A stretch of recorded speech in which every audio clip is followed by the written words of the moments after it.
अस्सलाम वालेकुम students, welcome back.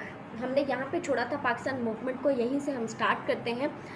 अच्छा, अभी क्या था, सेकंड पार्ट के अंदर बच्चा एक पॉलिटिकल प्रोसेस डाला था जो ले आया मुस्लिम्स को टुवर्ड्स पाकिस्तान। ठीक है।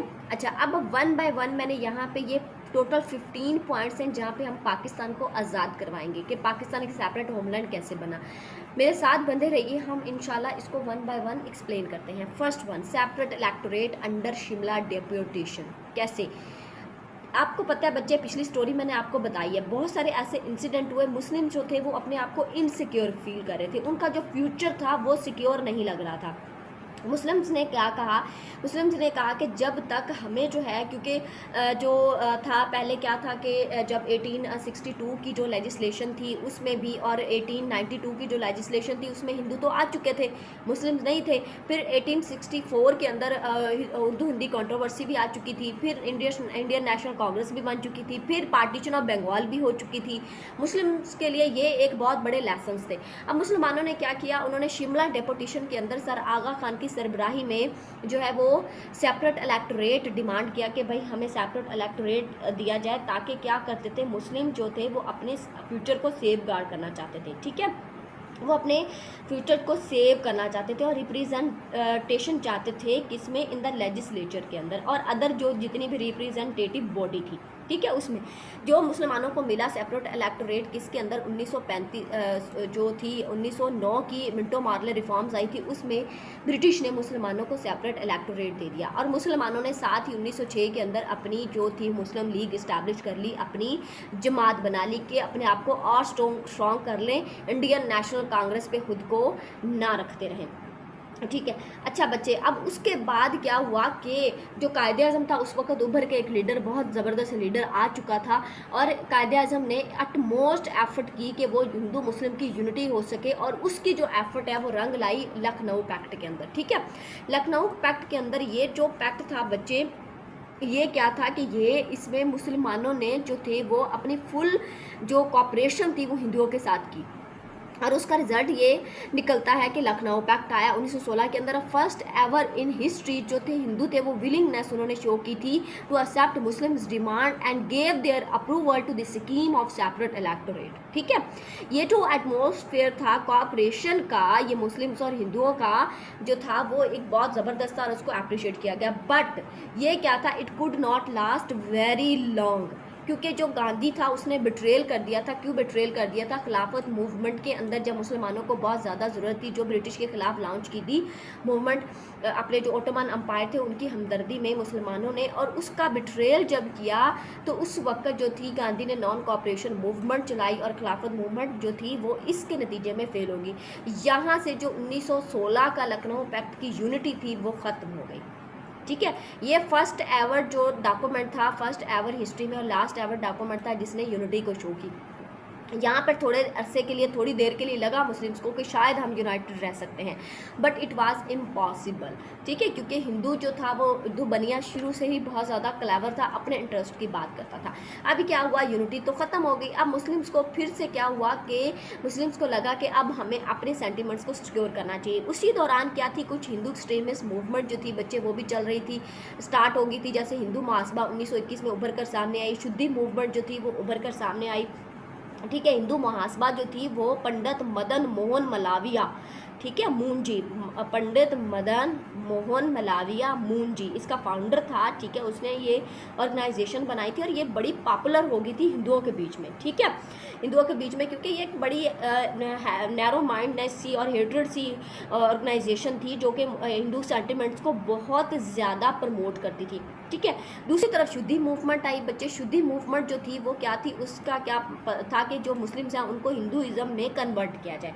तो ये बहुत ज़्यादा एक वो मूवमेंट चल के आ गई थी जो कि मुस्लिम्स के सामने, ये भी हिंदुओं का फेस आ गया। फिर दिल्ली मुस्लिम प्रपोजल आया बच्चे इसी सूरत में। ठीक है, जब दिल्ली मुस्लिम प्रपोजल आया उसके अंदर क्या था कि मुस्लिम्स ने ये जो वो डिमांड रखी थी कि सिंध को बम्बई से सेपरेट कर दिया जाए और जो कुछ रिफॉर्म्स हैं, जो बलूचिस्तान NWFP, ये मेजॉरिटी मुस्लिम्स जो थे वो प्रोवेंसेस थे, इनको प्रोवेंस का स्टेटस दिया जाए। ठीक है, इनके पास पहले प्रोवेंस नहीं थे और इनमें रिफॉर्म्स भी करवाई जाए। और मुस्लिम्स जो थे उनको 1/3 सीट भी दी जाए सेंट्रल लेजिस्लेचर के अंदर, ठीक है, जो कि ऑलरेडी ग्रांटेड हो गई थी, लेकिन फिर भी इसके अंदर वो कहा गया था। और फिर क्या था कि मुस्लिम्स को रिप्रेजेंटेशन दी जाए कहाँ के अंदर, बंगाल और पंजाब में अकॉर्डिंग टू देयर स्ट्रेंथ। ये दिल्ली मुस्लिम प्रपोजल आया, लेकिन जो दिल्ली मुस्लिम प्रपोजल था उसके ऊपर क्या था कि वो रिजेक्शन आई हिंदुओं की तरफ से, मेजोरिटी हिंदुओं की तरफ से।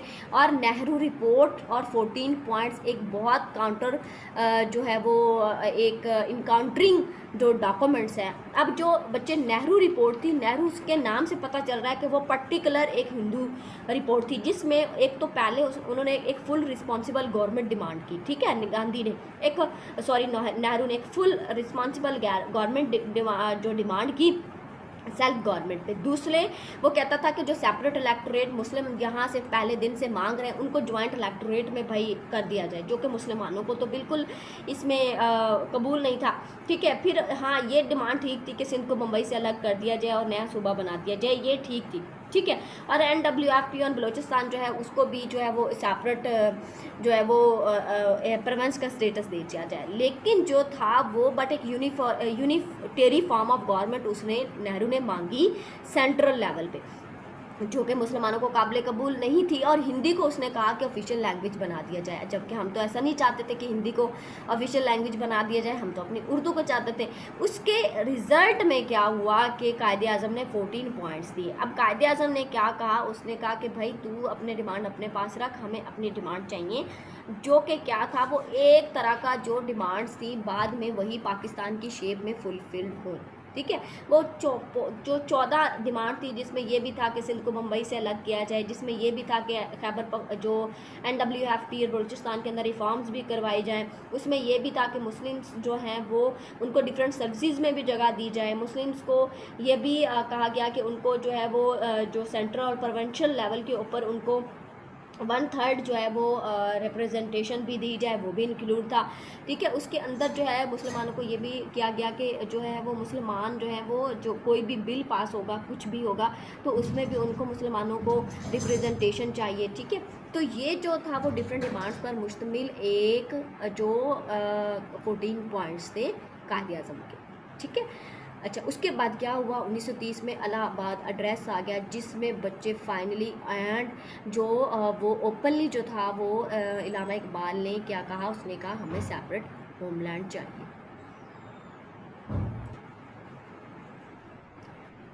अब इलामा इकबाल ने ओपनली बच्चा कहा कि we need a Muslim empire within British empire, और जितने भी मेजॉरिटी एरियाज़ हैं उनको सेपरेट जो है वो उनको सेपरेट कर दिया जाए, उनकी एक सेपरेट आइडेंटिटी है।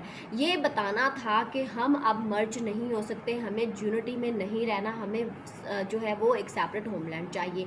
और इसी इशू को और इसी चीज़ों को टैकल करने के लिए ब्रिटिश ने क्या अरेंज की, 3 जो राउंड टेबल कॉन्फ्रेंसेस की, ठीक है। अब 3 जो राउंड टेबल कॉन्फ्रेंसेस की, उसमें पहली कॉन्फ्रेंसेस में तो जो था वो गांधी जी साहब आए ही नहीं थे, ठीक है, और जो मुस्लिम्स आए थे। और उसमें सेकंड में जो इरवन था, लॉर्ड इरवन उस वक्त था बच्चे, उसने गांधी के साथ मीटिंग की, ठीक है, और ये इसको गांधी इरवन पैक्ट भी बोला जाता है।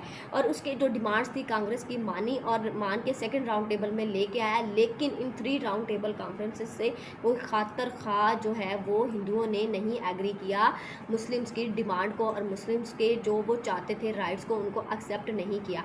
लेकिन जो इसी दौरान जो था वो ब्रिटिश ने कम्युनल अवार्ड दिया। कम्युनल अवार्ड क्या चीज़ था बच्चे, कम्युनल अवार्ड जो था वो ये था कि ब्रिटिश ने एक तरफ तो एक इनफ टाइम दे दिया था इंडियंस लीडर्स को और बाकी मुस्लिम लीडर्स को कि वो अपना एक कॉन्स्टिट्यूशन सेट करें, ठीक है।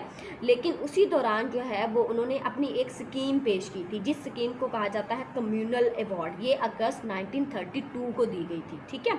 ये स्कीम दी गई थी और इन्होंने इस स्कीम के अंदर कहा था कि जो मुस्लिम्स ने सेपरेट इलेक्टोरेट मांगा वो रिटेन किया जाए, जितनी भी माइनॉरिटीज़ के, सिख थे, मुस्लिम से, जो भी वटएवर, ठीक है। और जो इसके जो उसके बाद जो था कि इसके जो ये अवार्ड था इसको इंडियंस ने फिर रिजेक्ट कर दिया, गांधी ने फिर रिजेक्ट कर दिया, उसने कहा हम तो नहीं मानते।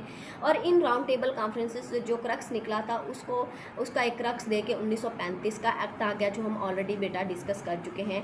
मैंने जब आपको ट्रैक टू पाकिस्तान की समरीज करवाई थी तो मैंने आपको डिटेल में बता दिया था कि ये क्या था, ठीक है।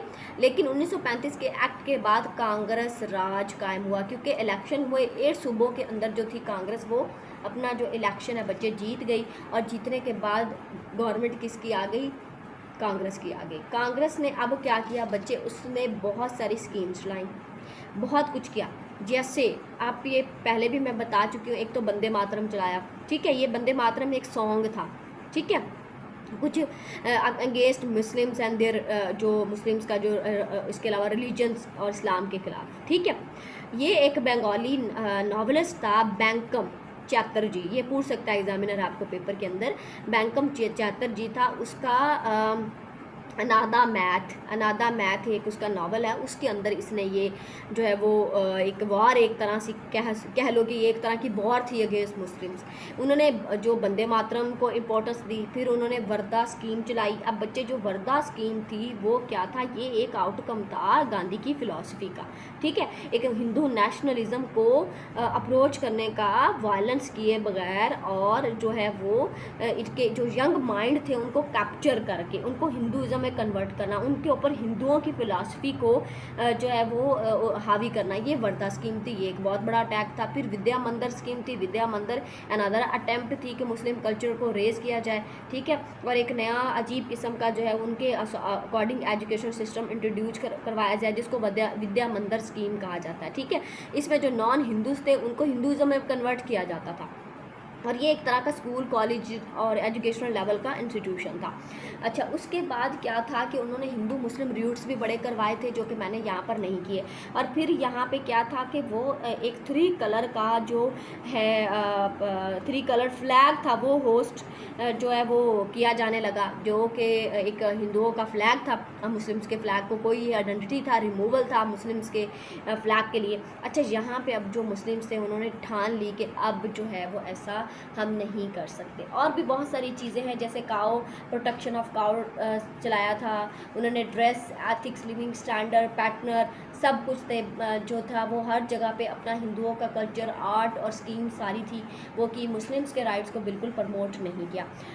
फाइनली जो था वो बच्चे, फाइनली जो था वो कांग्रेस रूल आ गया। 22 दिसंबर 1939 को क्या हुआ कि डे ऑफ डिलीवरेंस मनाया मुसलमानों ने, end of Congress rule and boost to Pakistan movement, ठीक है। उसके बाद रहमत अली ने स्कीम दी, जो कि मैंने आपको डिटेल में बताई है, जो कि अभी एक्सेप्ट की गई नाउ और नेवर के अंदर 1933 में। उसके बाद लाहौर रेजोल्यूशन आई, ठीक है, इसमें पाकिस्तान की पार्टीशन का प्रपोजल दिया गया था, ठीक है, लाहौर रेजोल्यूशन के अंदर 1940 में ये आई। फिर उसके बाद बच्चा क्विट इंडिया मूवमेंट इंडिया ने कायम की। हमने कहा डिवाइड एंड क्विट, हमने चलाई डिवाइड एंड क्विट, और ये इंडिया ने चलाई क्विट, क्योंकि वो चाहते थे अंग्रेज़ जाएं, हम बाद में खुद देख लेंगे। हम ये चाहते थे नहीं, वो हमें सेपरेट करके जाएं, तो हम कहते थे डिवाइड एंड क्विट मूवमेंट, और उन्होंने चलाई थी क्विट इंडिया मूवमेंट, ठीक है। उसके बाद जो था वो बच्चे कैबिनेट मिशन प्लान आया, ठीक है। ये जो थी ना लाहौर रेजोल्यूशन जो ऊपर लिखा हुआ, ये 23 मार्च 1940 को दी गई थी, आपको पता भी है इस चीज़ का। अच्छा, उसके बाद क्या बच्चे के कैबिनेट मिशन प्लान आया, ठीक है। अब जो था वो बच्चे कैबिनेट मिशन प्लान क्या था, कैबिनेट मिशन प्लान जो था वो, ये जो बच्चे कैबिनेट मिशन था, ये एक मिशन था जो कि ब्रिटिश की तरफ से आया था, जो कि कॉन्स्टिट्यूशनल इशू था उसको सेट करने के लिए आया था, उसको रिजॉल्व करने के लिए आया था, ठीक है। इसका जो मकसद था वो ये था कि ये जो सब कॉन्टिनेंट के अंदर कॉन्स्टिट्यूशनल इशू चल रहा है, उसका जो है वो फ्यूचर, उसका जो मुस्तकबिल है वो देखा जाए। और फिर जो कैबिनेट मिशन के बाद जितने भी वो चीज़ें थी उनको फाइनलाइज करने के बाद एंटरम गवर्नमेंट कायम कर दी ब्रिटिश ने, ठीक है। ये एंटरम गवर्नमेंट कायम कर दी, और जो एक तरह यहाँ पे जो था वो मुसलमानों को जो था वो यकीन होने लगा कि जितनी भी जो डिफ़िकल्टी हैं वो किसी हद तक जो है वो ख़त्म हो चुकी है, क्योंकि उस वक्त कांग्रेस की लीडरशिप भी चेंज हो चुकी थी। उस वक्त जो है वो मुस्लिम लीग की लीडरशिप भी बहुत ज़्यादा चेंज हो चुकी थी। जो मुस्लिम लीग के अंदर डिवीज़न हुई थी वो भी यूनाइटेड हो चुके थे, ठीक है। तो उसमें एक इंटरम जो है वो गवर्नमेंट कायम की गई, ठीक है, इंडिया के अंदर सब कॉन्टिनेंट। अब इस इंटरिम गवर्नमेंट के अंदर जो ब्रिटिश गवर्नमेंट थी, उन्होंने क्या किया बच्चे, उन्होंने सीट्स को डिस्ट्रीब्यूट करने की कोशिश की थी, ठीक है। जो 12 डिफरेंट सीट जो थी उसको कांग्रेस को, मुस्लिम लीग्स को और बाकी जो माइनॉरिटी थी, सिख क्रिश्चियनिटी थी, उनको देने की कोशिश की थी। और इंटरिम जो गवर्नमेंट है वो इसमें इस्टेब्लिश करने की कोशिश की थी, लेकिन बहुत ज़्यादा सारा हिंदुओं की तरफ से रिजेक्शन और अपोजिशन आई, जो कि ड्रैग करके ले गई toward 3 June plan and red Cliff award. और इसके अंदर फाइनली जो था वो क्या हुआ, बाउंड्री कमीशन बनाया गया और पाकिस्तान की जो मेजॉरिटी एरिया से उनको सेपरेट होमलैंड जो तस्वर करके 1947 के अंदर इंडिपेंडेंस एक्ट दे दिया गया। और जो था मुस्लिम पाकिस्तान की इस्टेब्लिशमेंट होगी 1947 के अंदर, अल्हम्दुलिल्लाह। ये जो एफर्ट्स थी जो हम डिस्कस कर रहे थे कि हमने स्टार्ट लिया था, जो है पिछले जो मैंने आपको बताया था बच्चे के, यहाँ ये जो सारी वो थी एफर्ट्स थी, उनसे 2 नेशन थ्योरी से स्टार्ट करके हम जो थे वो बच्चे, हम यहाँ पर इंडिपेंडेंस जो एक्ट है 1947 जहाँ तक ले आए। अब जब पाकिस्तान बच्चे आज़ाद हो गया तो उसमें कॉन्फ्लिक्ट जो था वो डिस्ट्रीब्यूशन ऑफ एसेट्स पर कॉन्फ्लिक्ट था, बाउंड्री मार्केशन का इशू था, प्रिंसली स्टेट्स का प्रॉब्लम था, वाटर का, कश्मीर का, अरेबियन ओशन का, उसमें रेफ्यूजीज़ का, ये सारे कॉन्फ्लिक्ट्स थे। और इस सारे में जो हिंदू थे उन्होंने मुस्लिम्स को हिट करने की कोशिश की। मुस्लिम्स के एसेट्स जो थे वो फेयर डिस्ट्रीब्यूट नहीं हुए। आज भी जो है हिंदुओं जो भारत ने पैसे देने हैं पाकिस्तान के, अफसोस की बात है कि बातें तो बहुत बड़ी बड़ी करते हैं और हमारा जो रुपया है आज भी लेके बैठे हुए हैं। और जो बाउंड्री मार्केशन पे धांधली की, जो एक्चुअल में बाउंड्री मार्क हुई थी वो फेयरली नहीं उसको वैसे मार्क किया गया। फिर प्रिंसली स्टेट के ऊपर काबिज हुए हिंदू जो थे वो, उन्होंने फोर्सली फौजें चढ़ाकर और बाय फोर्स गन पॉइंट पे जितनी भी जो स्टेट्स थी, जैसे हैदराबाद स्टेट है, इस तरह जो गुजरात स्टेट है, ये सारी स्टेट जो थी वो अपने ज़बरदस्ती अपने जो कब्ज़े में ली। कश्मीर का पोर्शन पे कब्ज़ा किया, वाटर जो था उस पर कब्ज़ा किया, अरेबियन ओशन में कॉन्फ्लिक्ट पैदा करने की कोशिश की और एक बल्ज ऑफ रेफ्यूजी भेजा इधर मुस्लिम्स की तरफ, जो कि कंट्रोल करना बहुत डिफ़िकल्ट था।